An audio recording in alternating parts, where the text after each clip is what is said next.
So I'm using my earphones today because I have the windows open in my home. Could one of you do me a favor and use the reactions tab at the button and give me a thumbs up sign if you can hear me okay? Awesome, thanks.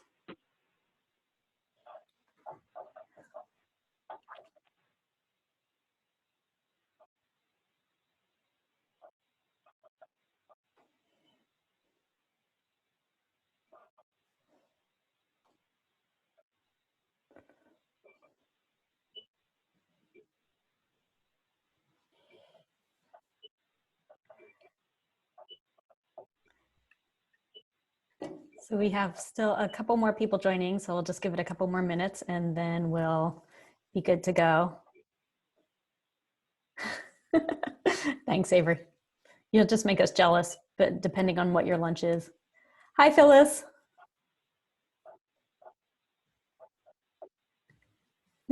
Phyllis, you have the best background so far. Thank you. The magnolia tree in our backyard. Yeah, it's beautiful. Thank you. Yeah. Hi, Megan. Hi, Britton. How are you? Good. Hello, everybody. Nice to see all of your smiling faces. So I'm going to go ahead and get started. I know there are going to be a couple more people joining us, but I imagine you have other things to do today. How many of you are surprisingly busy even though you're working from home? And again, if you want to just use that reaction button at the thumbs up, yeah. Me too. I kind of was hoping to slack off more and it's not happening. Okay, I am going to share your screen in a minute. So those of you that have been on my webinars before, you know that I do a mix of sharing some content, but then I also like to break you into groups so that you can talk amongst yourselves. You're the ones that are sort of in the trenches, and I think it's really beneficial that you get to hear other people's perspective. So we will just break that up, and that'll be about at the 30-minute mark. And I'm going to share my screen again. So that we can all see the PowerPoint slides that are our guide for our conversation today.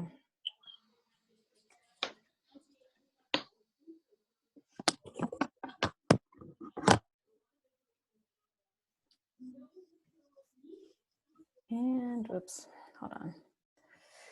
I need to let that other person in the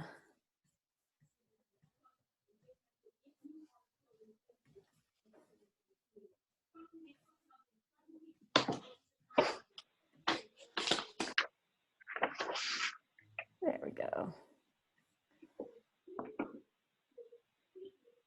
Okay. Well, I'm going to give it just one more minute because I can't share the slides and let people into the call at the same time. Sorry about that.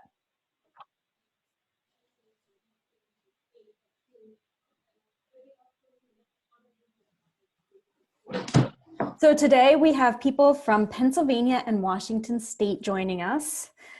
So hopefully you guys get to do some cross-cultural sharing in your groups as well. All right, and now I'll get started.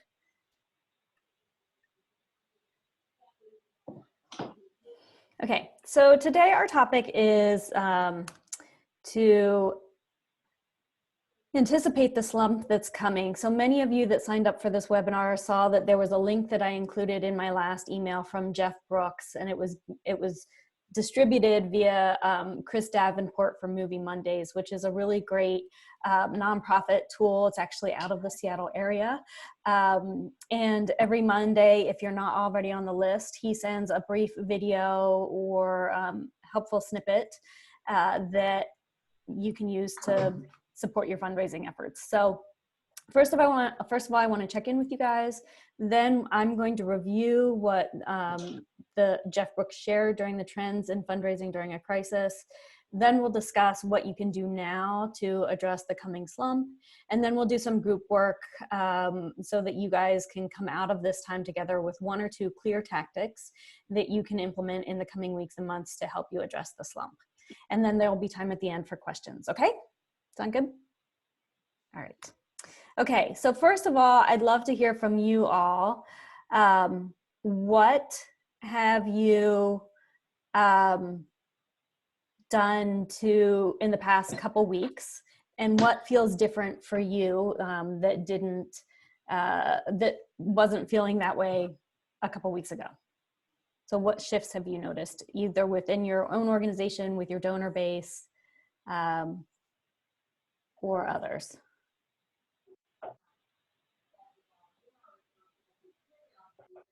Anyone? Um, Hi, Danny. This is Jessica over in Washington. How's it going? Hey, Jessica, how are you? Good. So I just would say the first thing that I've noticed in the last couple weeks is two things. I've noticed that my nonprofit colleagues throughout our community are really, we're all kind of we're just kind of being pushed by fear, and so there's a lot of hesitancy around fundraising right now because people are nervous about taking away from the health and human rights sort of nonprofits. So I've learned just kind of like people don't know what their place is, I guess, in the nonprofit sphere. Like, what am I allowed to have a voice right now if I'm not serving people directly impacted by COVID?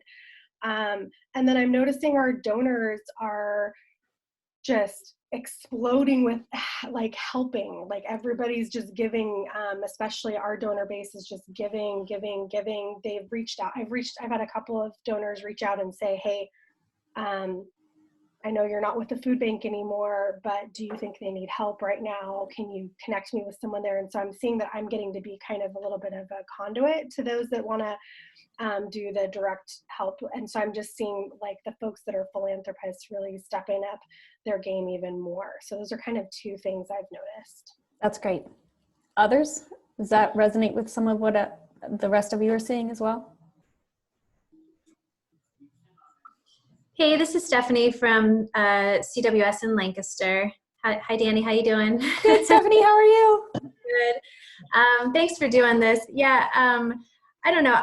We are seeing our donors are definitely reaching out, and we started a COVID fund for direct client needs for that. The needs are going to come.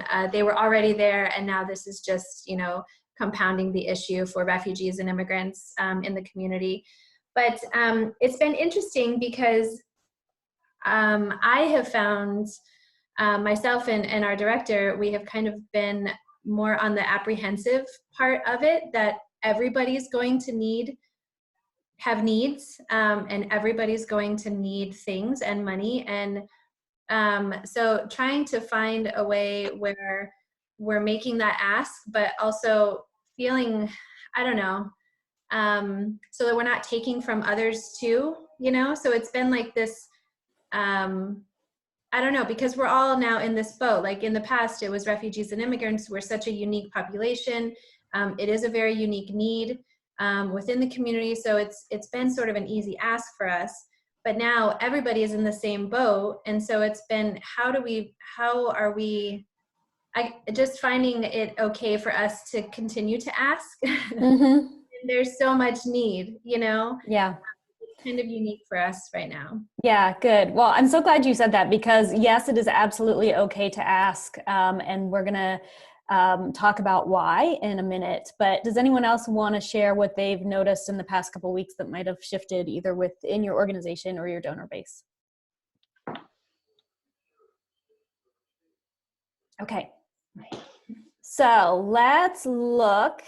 First of all, can you use that little reaction tab again to show how many of you are having real live conversations with actual human donors, not just newsletters and mailing lists? Great. Okay, super. Good.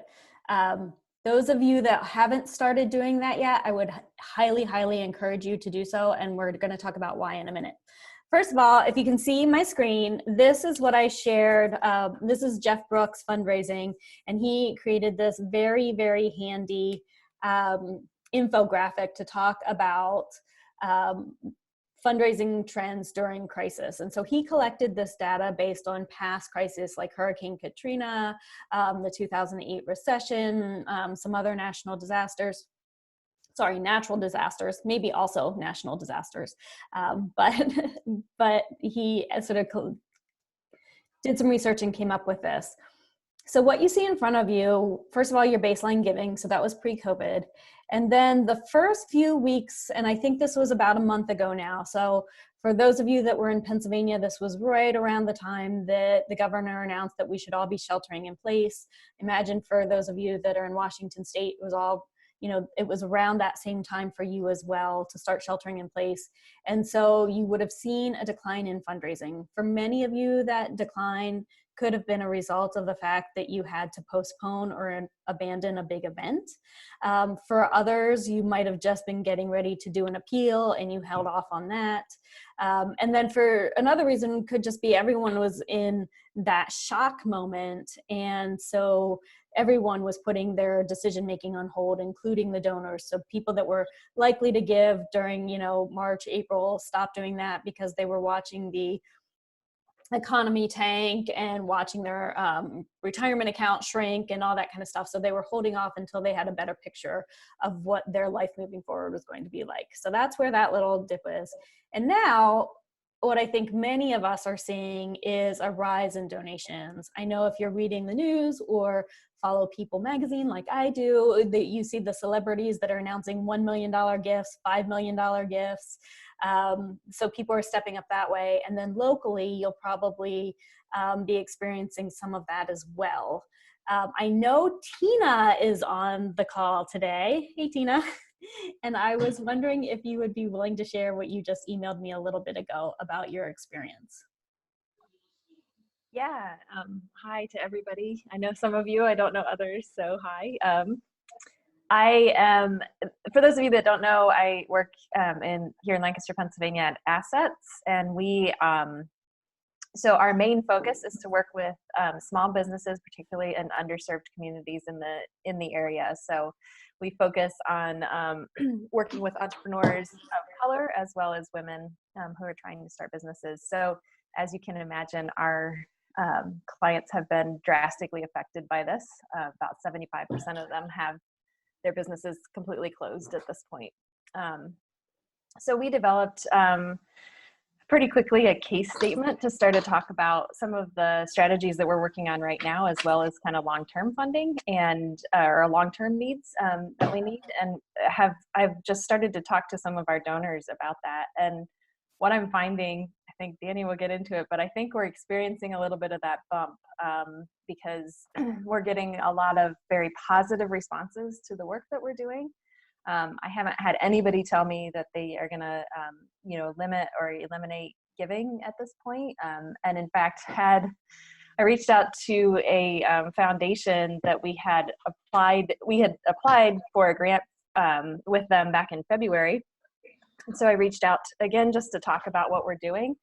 And for the first time in my fundraising career, actually got more than what the grant application was for. So it does feel like we're experiencing that. I'm a little curious to see what's going to happen next, but it's been positive for us at this point. Yeah, great. And just to clarify, these conversations that you're having, they're one-on-one conversations, right? This isn't with your major donors. This isn't a blanket appeal or a newsletter. That's correct, right? These are phone calls and video calls that we're doing. Yeah, great. Okay, thanks. So some of you might be experiencing the rise. One of the secrets to this is the spike in donations come if you have a really timely and compelling appeal and a way to respond to the crisis. So as opposed to a couple weeks ago where in my opinion, it really probably wasn't appropriate to go out and ask for donations because everyone was in shock. We're seeing people move beyond that first shock moment into a more stable headspace. Help is coming. The government is slowly but surely getting supports in place for businesses and individuals.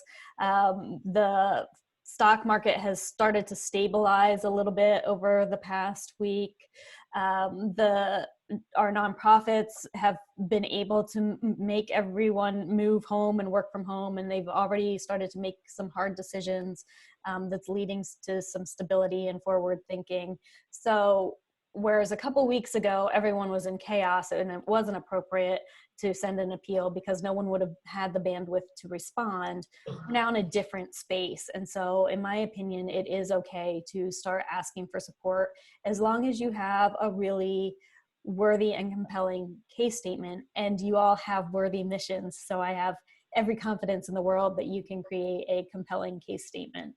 And that's important because if you see the spike in donations now, that spike doesn't last for very long, only about a month, and then you start to see a slump. So people sort of get into the space of like, oh my gosh, we have to do something now, let me throw the money, like let me throw my support, and then they think that their work is done because they made that initial response.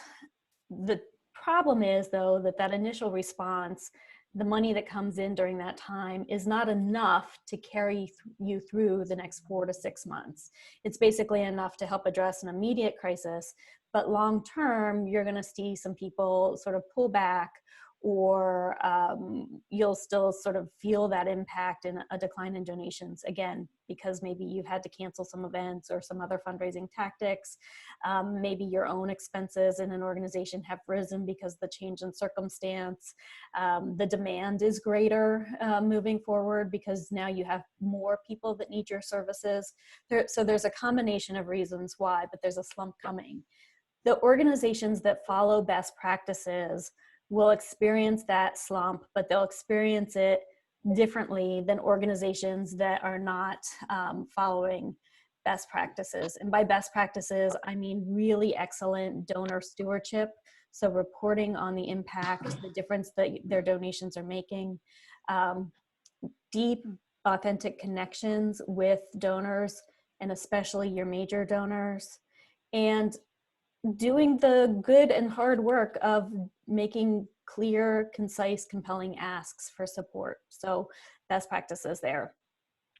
Donors that aren't following the best practices, that slump's going to be worse and it's going to take longer to recover if they can recover at all.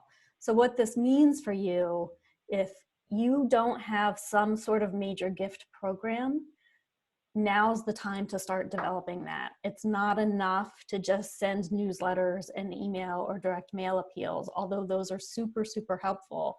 You need to add that additional band on one-on-one engagement with donors. And Tina's story is sort of a testament to that people can respond if you have individual conversations. The other benefit of having a major gift program at this time is that major donors are likely to be more stable in their own finances than people that are just giving lower level gifts from their checking account, because they're usually giving out of assets. And so even if they're watching the stock market shift and maybe their asset base has shrunk a little bit, they still have more assets to give than people that are giving out of their paycheck, for example. So you start to see a recovery in phase 3. So Jeff Brooks was predicting that the slump could take 4 to 6 months. So for us, that's this summertime. And again, I think many of you have a little slump in fundraising during the summer months anyway. So just imagine the slump being sort of on crack, so exacerbated. But then you'll start to see recovery in the fall and through the winter and into next spring. The recovery is usually, again, led by major donors. So the more that you can invest and plan and work with your major donors from now until the fall, the better you'll be able to recover, the more quickly you'll be able to recover, and they're going to be the ones to help you lead that charge. And then the rest of your donor population will follow.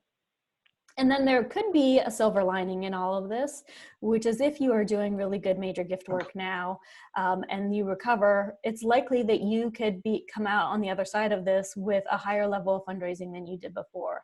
And that goes back to the amount of engagement that you did, creating compelling, consistent messaging on the work that you're doing and the impact the donors' gifts are having, and then providing donors opportunities for engagement. Any questions about that before I go into the next slide? I know that was a lot of content.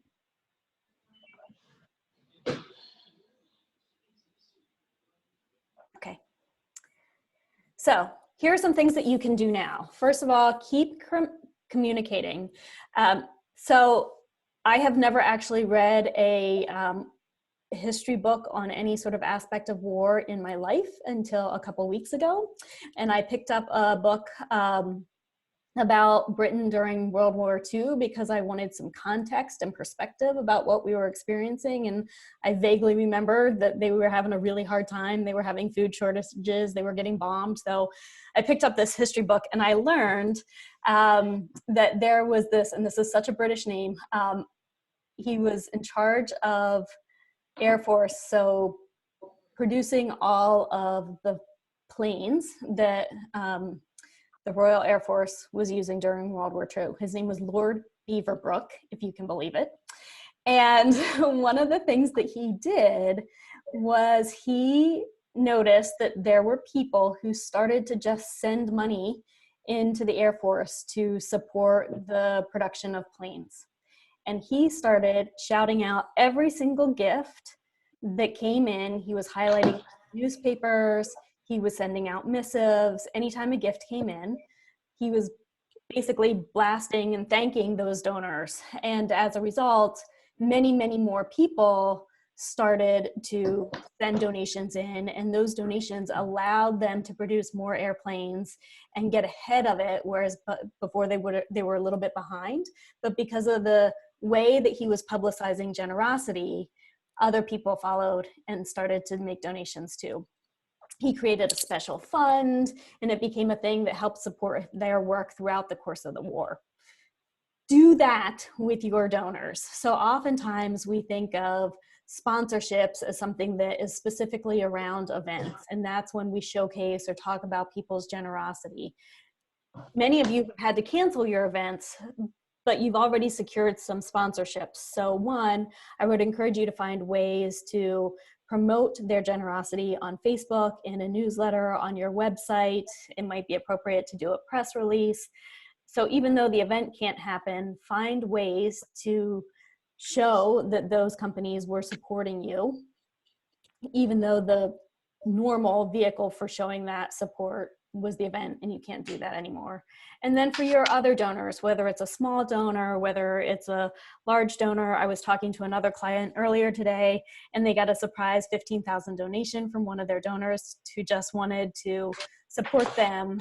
So highlight those gifts so that you can remind other people that it's possible, and then they will want to join the bandwagon. So promote, showcase bios, shout outs in Facebook videos. You could start creating a weekly Facebook video, which is just an honor roll of the donors that supported you in the past week.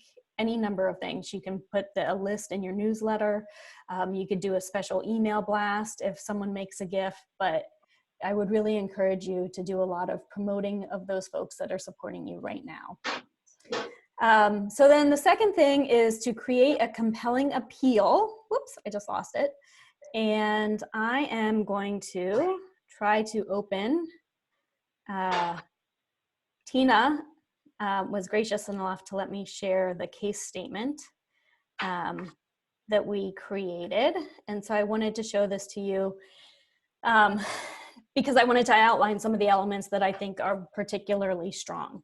So first of all, giving through assets to supporting local businesses. So remember that you as organizations are the vehicle that donors are using to make the change that they want to see in the world. So while many of you might be really anxious about your organization's finances, the ability to maintain staff salaries, when you're asking for support, that stuff is important, but it's so that you can continue to do the mission that the donors care about. So first of all, make sure that you are clearly stating that a donation to your organization at this time isn't just to keep your lights on and your doors open, but it's because you have really important work to do. The other thing that I really love about this case statement is Assets took the position, rightfully so, that they are the experts in the work that they're doing, that they are offering some unique value that other organizations in the community aren't. So right now they're doing translating for Spanish speaking entrepreneurs so that to help them navigate the government support options. So that's called out in the document. And so I really like how they say, you want to give to us right now because we're the ones that can help solve this problem. So in the same way, you all are the experts in your mission and you want donors to give to you because no one can do it better than you. So you're not asking because you're needy, you're asking because you're worthy and you can accomplish something great. The other thing I really like about this, and you even see right here, it says, this is our expertise, this is our mission, this is our sweet spot. They call out how the money is going to be used. So there is a section that's like for existing and expanding programs. So this is their normal work, but leveled up because there's a greater need right now. And then they have a special funding opportunity that's a direct response to what's going on with the COVID crisis that is going to provide even more support. So it's very clear, and there is a dollar amount attached to that so that if donors are giving in response to this case statement, it's really clear how their money is going to be used. Tina, is there anything that you want to say about this that you think is especially useful to you? Well, I'll just say thanks to Danny for helping us write it. But I think what we have found probably as a side benefit of this is that when we shared it with the staff, it helped them to have kind of a language and context for how we're talking about the work that we're doing as well, which we didn't really have in one place before. So that's been helpful too. Great, thanks. Any questions for you guys about this? And Tina, if it's okay with you, I'd provide a link to the sample in the follow-up email. Yeah, that's totally fine. Okay. Thanks. Okay. So you're the expert, how the funds will be used, and giving through the organization to a cause that they care about would be the three central points to make an appeal. And what we created, what I just showed you, is sort of a master case document. So it's a couple pages long, but there are elements of that that can be pulled out and shared in a direct mail appeal. It can be put in the newsletter. It could be on Facebook. So it's helpful if you can create a bigger document with all of the words, and then you can pull pieces and tailor it to different audiences or the medium that you're going to be using. The third thing that you can do is start planning for the fall. So again, this goes back to, we have some space right now, although we are all busier than we thought we would be, where in addition to working to address the slump, we also want to get out in front and know that recovery is coming. And so how are we going to embrace that moment as well? So I would encourage you to make your appeals and your events stand out, those things that you have planned in the fall. If you normally have a pretty good system for those fall activities, that's great. But I would encourage you to take another look at them and see if there's anything that you can do different or exceptional that you wouldn't do in a regular year to really attract your audience. And then I would also encourage you to segment your donor lists. So you need to treat your major donors differently from your broader base of smaller annual gifts. And there might be people within your donor base that care about one particular program versus another. So the more that you can look through your donor base, your list of donors, and identify what are their particular interests or who they are as donors and how they need to be communicated with, the better your response will be from them. And then my last piece of this before we break up and have some discussion is, remember, the richer the medium, the better the result. So this richness of medium concept I got from Work Wisdom, which is a great organizational development firm here in Lancaster, and they did a brief video on this on LinkedIn, so it's something that you could look them up and see more information about it. But richness of medium means that the way that you're communicating have different qualitative levels of value. So for example, you have a better qualitative experience with someone if you are having a face-to-face conversation. You can read their body language. You usually have more time to expound on concepts. There's a give and take. So it's a very rich way of connecting with people. we can't do the face-to-face right now. We can't hug it out. So we need to find the next best options. That's why so many of us are on Zoom these days or having phone calls. They're the best approximation of what we could do face-to-face. After that comes things like Facebook videos, posts, newsletters, emails. But the more direct and individualized, the richer the medium. So if I had to grade, it'd be face-to-face, a Zoom, phone call, and then targeted, like you sending an email directly to one person so that it's very individualized. The more you can do the richest of mediums, the better the response you can have from your donors. And that again is why major donors and major gifts right now are so important, because most major gift work comes with that face-to-face, very rich medium. So that would be my encouragement to you as you start to find ways to anticipate the slump. If you're not already having one-on-one, you know, whether it's Zoom or phone calls or even small groups on Zoom conversations with your donors, I would encourage you to start, because that's going to be your saving grace as you move forward. If you are at all concerned about reaching out to someone in a way that you haven't before, just remember that these are supporters of your organization and they care about the work that you're doing. So it's not strange for them to hear from you, because they're probably wondering how you're doing. And so for you to create an opportunity to connect with them, I wouldn't recommend that the first connection is an ask for money, because remember, these are people and you need to build relationships before you ask them to open their pocketbook. But the more you reach out and say, hey, just want to see how you're doing and wanted to give you an update on how COVID is impacting our organization, I would expect that they would be responsive. Okay, so I am going to break you guys up into breakout rooms, and I have 2 questions for you to discuss. What one thing will you do differently in the next 2 weeks to anticipate the slump? And then to help you develop that compelling case statement, what is the one thing that is setting you apart from other organizations at this time? Okay, so I'm going to use the breakout room feature, and I'm going to have 5 of you. There are 15 of you still on the call, so 5 of you are going to be in a small group. And here we go. And if for some reason you can't get in, hang tight and I'll fix that for you. So in a minute, you should be seeing that.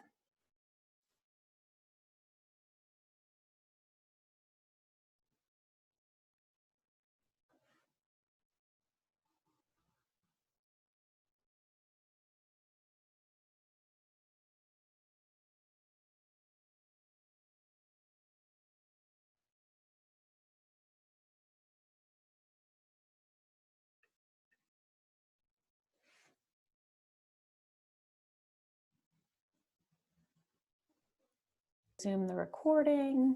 Okay, so we're resuming the recording. And okay, so how was that conversation for you guys? Was it useful? Again, you can use your little reaction tab if you want to also. Yay! I do love those little thumbs up, I gotta say. Okay, so I have a couple final thoughts. Just to reiterate, it is okay to ask now. We got through that initial shock. We're at the point where people are starting to be able to think forward, and your donors still care about the work that you do. So even for those of you that aren't social service organizations right now, they care about you, and many donors are wondering or worried how you're going to stay alive, keep your doors open when other donors are shifting their support to social services. So it is appropriate to ask now, but you do need to have a really compelling message around that ask. And I would recommend that you steer clear of, please give to us to help keep the door open, and more along the lines of, please give through us so that we can do X, Y, and Z things. Use your board members. So if I'm talking to you about having lots of phone calls and Zoom meetings, that's a lot of work, and you're only one person or a one person shop. So I would encourage you to ask one or all of your board members to also do some outreach on your behalf. The research shows, so Penelope Burke is a fundraising statistician. Research shows that during times of crisis, donors that hear from board members are more likely to stay engaged or give more as a result. So it's totally appropriate to ask your board members to make a few phone calls on your behalf. Of course, you'll probably need to script them or provide them with some supports so that they feel empowered to do that, but it is an appropriate that.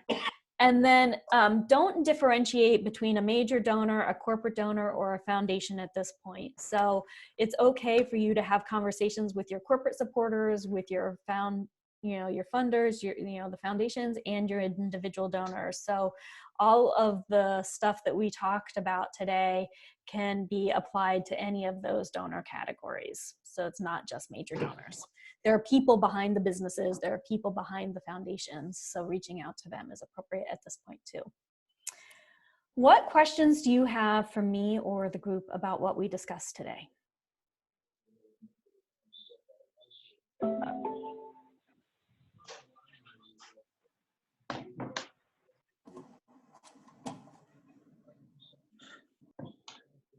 Danny, would having board members write like handwritten notes work if they are not comfortable calling? Yeah, I mean, for sure, to do something. outreach, part of it is that you want to find out how the donor is doing. Yeah. So for those for those board members that aren't comfortable calling, handwritten notes are great. But there also might be some board members that are comfortable calling, so I would use them too. Yeah. Okay. And what do you do if like some of my staff is hesitant to call donors to ask how they're doing, because if they need something that we can't provide, which we can't do a lot for, like get groceries and stuff like that. Yeah. You just refer them to like 211 or something. Like, how would you respond if they ask for something that you can't do for them? Yeah, I mean, that's a good question. Hopefully no one is asking you for groceries, although I did see that sort of Facebook post about the 93-year-old woman that said she needed more beer. So I saw that, yes. that could happen. You might want to bring the beer depending on how much time and availability you have. Yep. So it would just depend. But I think, so sometimes it's more about the outreach and the asking than being able to respond. So a lot of times, when we ask donors for advice, sometimes the stuff that they advise us to do is not actionable. But it's not about that, as long as you can get back to them and say, hey, this is we weren't able to do that for X and Y, Z reasons, but we appreciate your input. So the other thing is, if they are asking for assistance or help, then what you could do is make that link to the actual person that can make those differences. And then that would show that you care about them. Okay. Yeah. So Sarah said, thoughts on providing an a la carte list of things for board members to do for the org and asked to pick at least one, like donor notes, donor call. Yeah, Sarah, I think that's a perfectly great option. Again, I would encourage you to review that a la carte list individually with each of your board members, not send a blanket email. We're getting a lot of emails these days. So again, you're going to try to cut through the noise and have the richest medium possible to generate the best result. But I think giving them an array of options is great.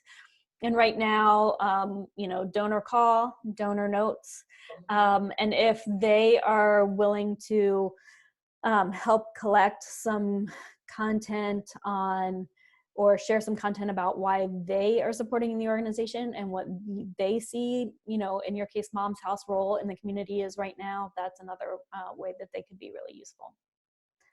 Other questions?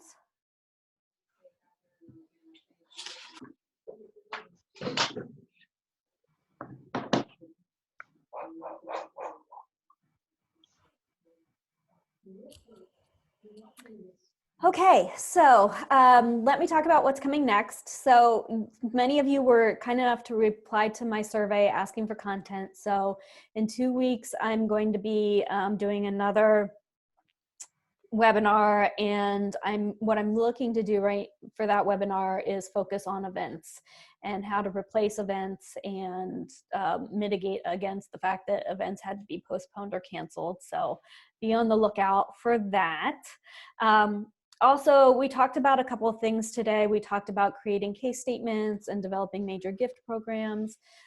If any of you need help on those things in particular, I'd love to be support right now. So feel free to reach out and we can talk about what that would look like. And then just know that I'm always available. If you have another question, you just want to shoot me an email. Okay. All right, lovely people. You are doing the hard work and I am so grateful for you. And I hope in the midst of all of this, you are finding moments of rest and peace. And I will talk to you in a couple weeks. Thanks, Danny. Thank you. Yeah, Thank bye. you. Bye. Thank you, Bye. Danny. Thanks, Danny. Thanks, Danny.